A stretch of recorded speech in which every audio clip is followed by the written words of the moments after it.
Salman F Rahman, যার ছদ্মনাম দরবেশ, তিনি পদ্মা বাঁধের টাকা লুট করে বিদেশে পাচার করেছে বলে মন্তব্য করেন ঢাকা ১ আসনের বিএনপির মনোনীত সংসদ সদস্য পদপ্রার্থী ও ঢাকা জেলা বিএনপির সভাপতি খন্দকার আবু আশফাক।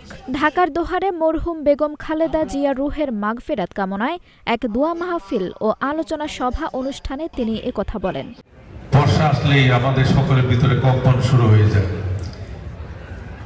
যে এই বুঝে ভেঙে গেল আমার ঘরটি, এই বুঝে আমার জমিটি পানিতে তলিয়ে গেল।